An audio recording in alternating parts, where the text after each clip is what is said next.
Welcome to the Wheels in Motion podcast. Today we're going to talk about the effects of the coronavirus on the automotive supply chain.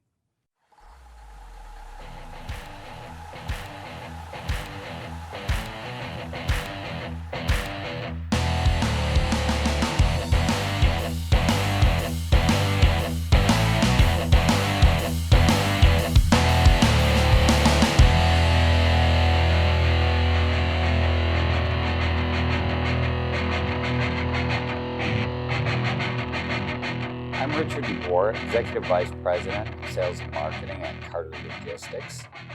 And today's topic, we're going to talk about, first of all, the shutdown in the middle of March by the OEMs of the supply chain.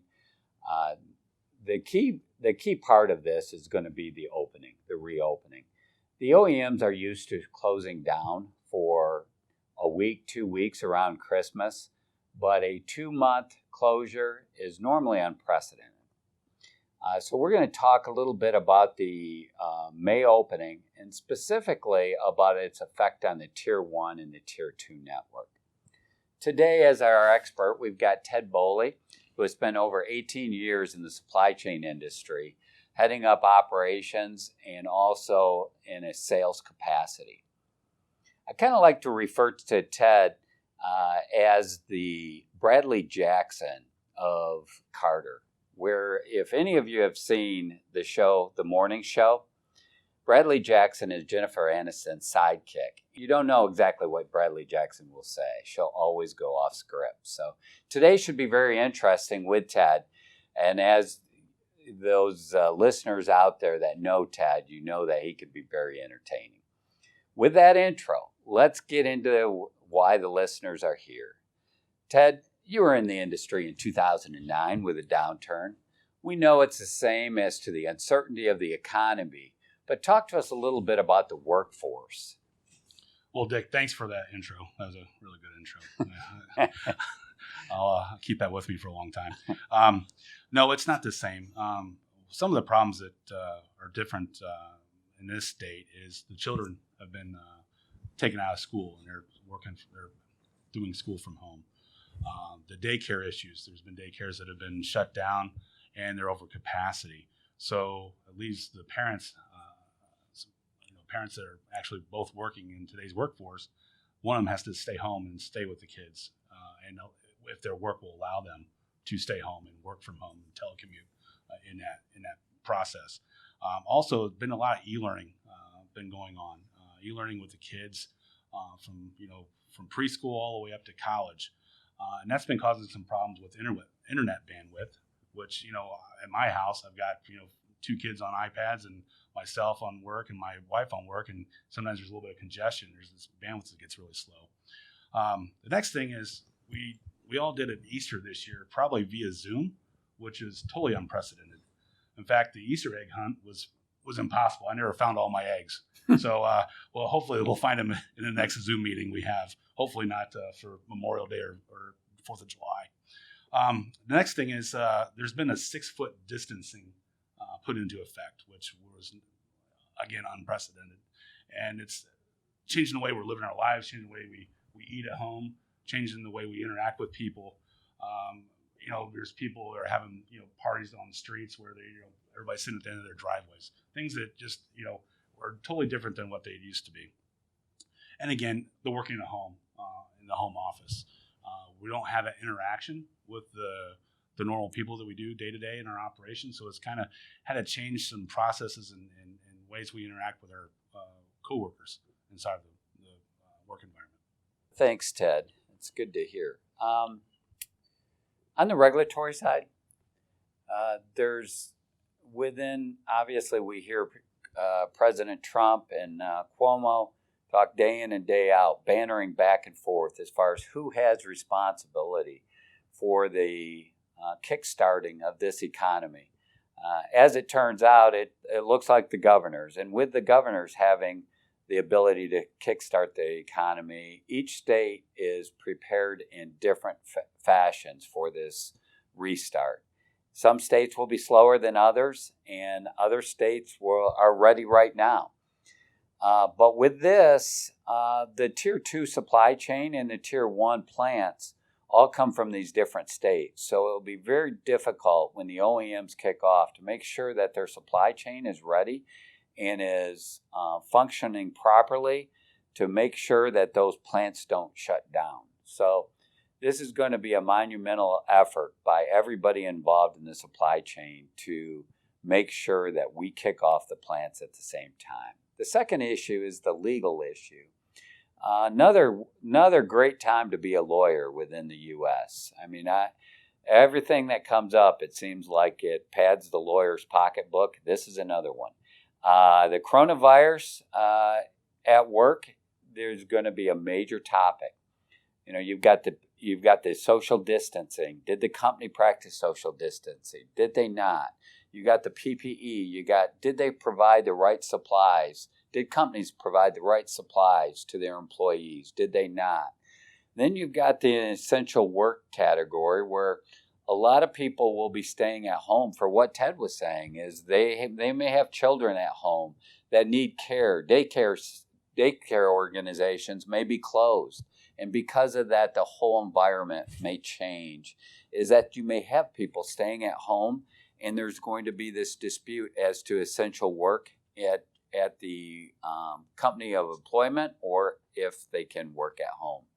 Ted, I'd like to have you address three major issues on bringing back the plants to work.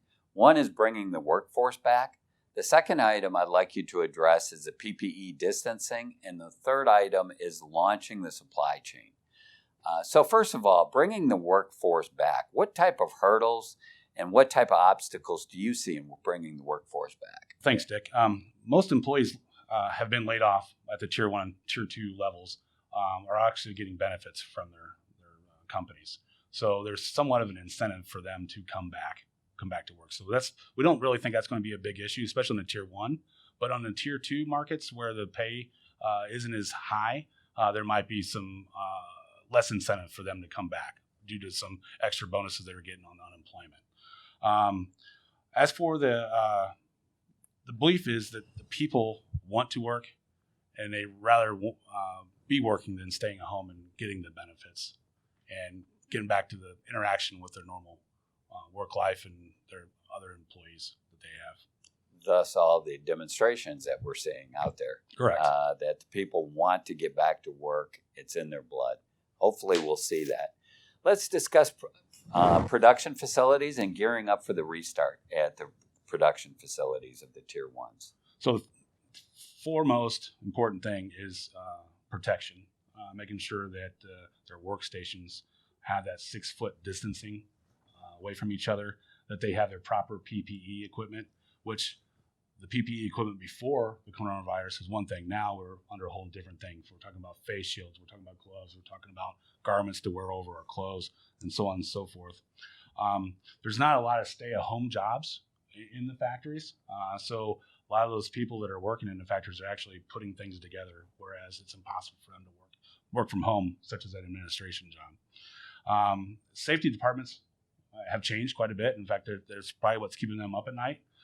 Because when this does launch, the safety department's going to have to make sure that all this stuff is instilled and is followed throughout the whole organization, no matter what may entail. There's actually some organizations that have actually published playbooks that are guides, and they've made it available to other people so that they're not just keeping it in-house. They're trying to, it's a kind of a collaboration between the organizations, which is a good thing. And that's one thing I do want to point out. During this whole thing, I think people look back and said, hey, collaboration is a good thing. We do need to have other people around. It's good to interact with other people. That's one thing I think that's been really good that's come out of this whole terrible scenario that we're in right now. Okay. Well, that's good information, Ted. You know, the reason we're here today is really to talk about the supply chain that's out there. And I'd like you to touch a little bit on the supply chain and how Tier 1s are getting prepared to launch their supply chain. Well, that's a good question, being prepared, because right now it's a floating window. Dates keep changing, so on and so forth. If you look at it in a simple effect, a Tier 1 would have to have their parts ready to go a week before the OEM would start up. Then on top of that, you got the tier 2s that would have to have basically parts ready to go the week before the tier 1. So there's kind of like a 2-week lag. So with all this floating dates and back and forth, it's kind of impossible for them to plan. So they're having to be reactive, which is going to cause abnormal situations to happen, not just in freight, but in damage, lost material, so on and so forth. Then we have the freight that's, sitting at docks that wasn't actually delivered to the locations because there was no one to unload the trucks at the time. So we have to see where we are on that and see what's in their pipeline and see what's in the work in process inside the supply chain. Next thing is we're going to have to be ready for the unexpected. There's going to be a lot of things that everybody, this supplier shipped every day like clockwork. Now there's going to be issues because they only had half staff in. There's going to be quality issues. Maybe the metal had been sitting around for a week and it got some rust on it. So they're going to have some quality issues and so on and so forth. So those are some of the things that I see that will be happening that we'll have to somewhat pre-plan for. As a transportation supplier, you're right in the middle of this whole supply chain between tier 2s, tier 1s, ultimately to the OEMs. Tell us a little bit how the organization is looking to support the tier 1s and OEMs in this launch. That's a good question. If you're an asset-based organization, you got to make sure, one, that your drivers are going to be ready to go, that you have enough drivers to run the routes that you're going to need. Also, you got to make sure the equipment is ready to go. So some of this equipment's been sitting for 4 to 8 weeks. You got to make sure the batteries are there, that the diesel has not been tainted and it's ready to go. Now, if you're non-asset based, you're going to have to make sure that your vendors are ready to go, making sure that they're doing all those things and making sure that their trucks are going to be ready to go and that the routes are going to be able to start when they need to. So it's going to be a little bit more complex, perhaps, for the broker side than the asset side, because you kind of have a little bit more control. Now, routes and changes are going to have to be made in advance. The idea is we want to pre-plan. We want to be proactive. We understand there's going to be some reactive that's going to have to happen, and we're ready for that. But we want to be able to be the more proactive we can be with talking with our customers, the tier 1s, the tier 2s. The more we know about their inventory, the more communication that we can give them about what's on our dock, what's inside our trailers, whatever the case may be. I think that will be the best thing that will happen. But the supply chain needs to be fluid. There can't be interruptions. So we're going to focus on service and make sure there's no interruptions in service. So if the shipments have to be there tomorrow at 9 o'clock, we're going to make sure that those shipments are there by 9 o'clock. Now, one of the things that sometimes we get called for is maybe a little bit too much over communication. But I think right now I'd rather have a lot more over communication than not enough, because you never know what may rise in this situation. Ted, I'd like to pry into a little bit deeper your comment about the communication side. I want you to talk about your expectations of the communication of the customers to your organization, but then vice versa. What is the customer's requirement of your communication back to their organization? Yeah, I sure can. I'm going to touch on the customer to us first, what they expect. What we're doing right now is we're doing daily phone calls, making sure that everything's in cadence is all correct. If there's any abnormal situations that happen to arise, that they can be counteracted.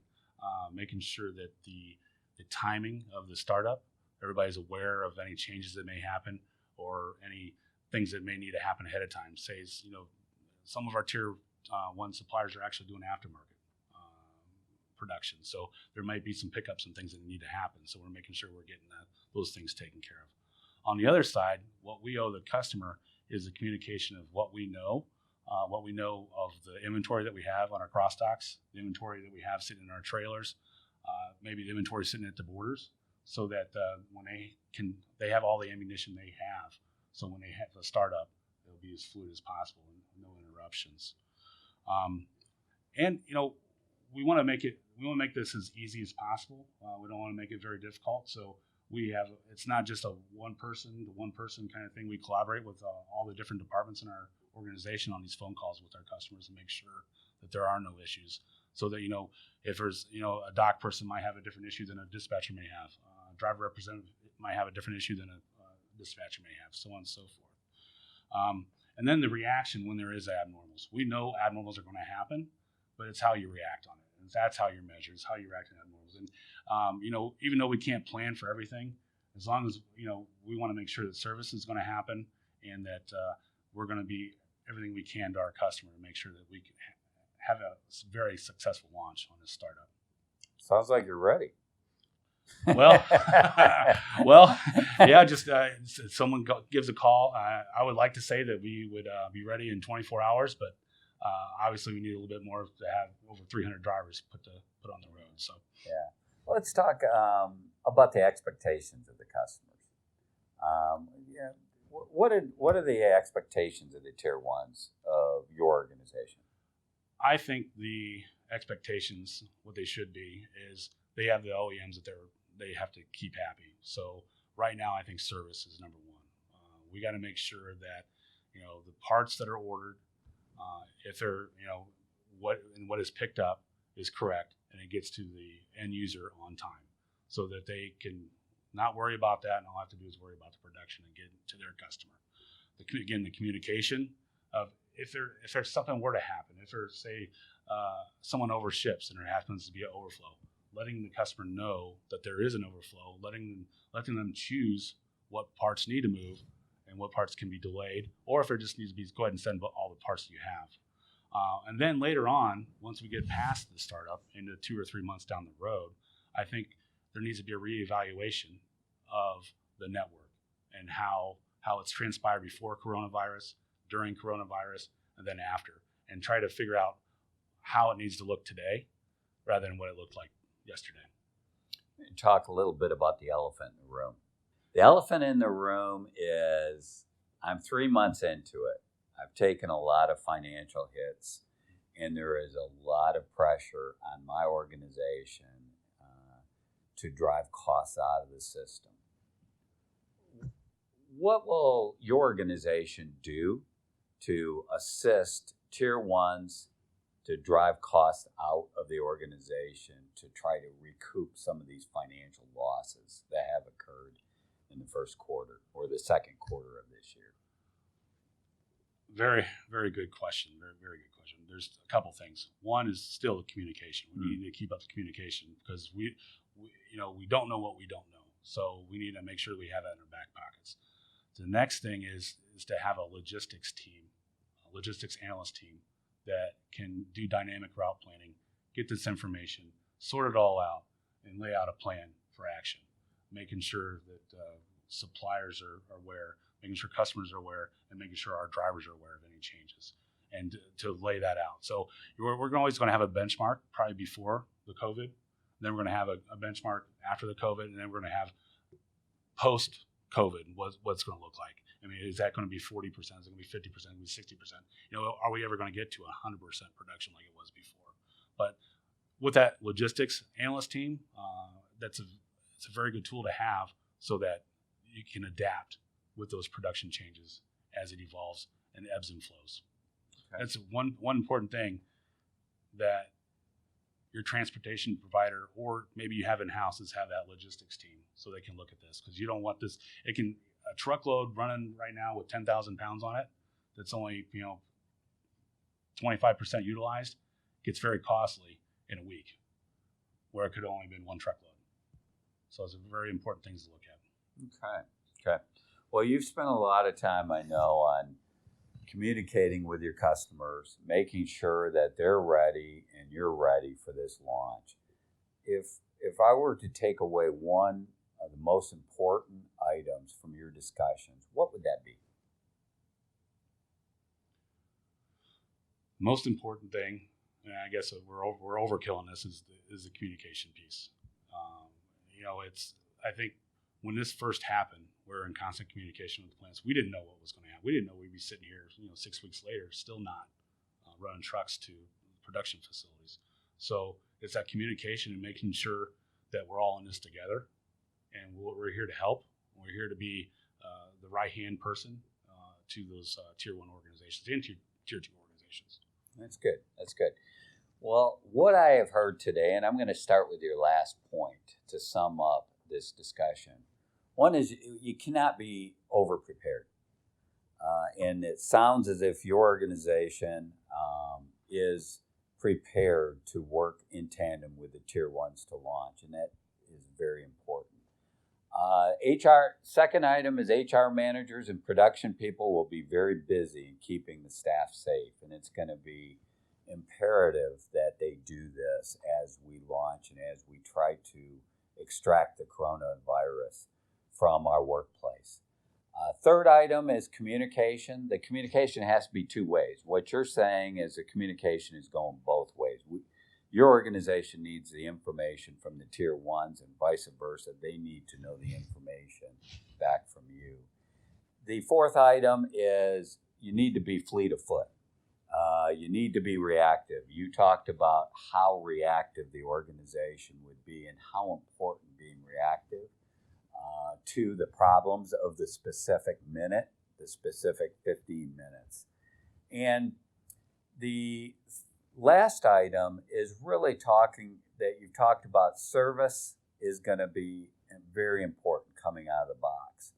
But it's also going to be imperative on the supply chain company after we're back to a new normal to really work with the tier ones to drive their costs out of their system so that they can meet financial targets and goals.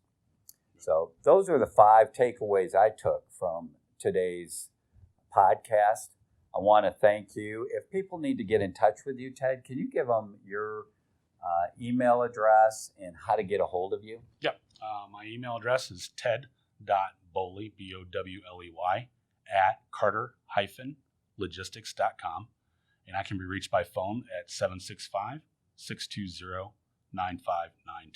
Also, you can always check out our website at www.carter-logistics.com.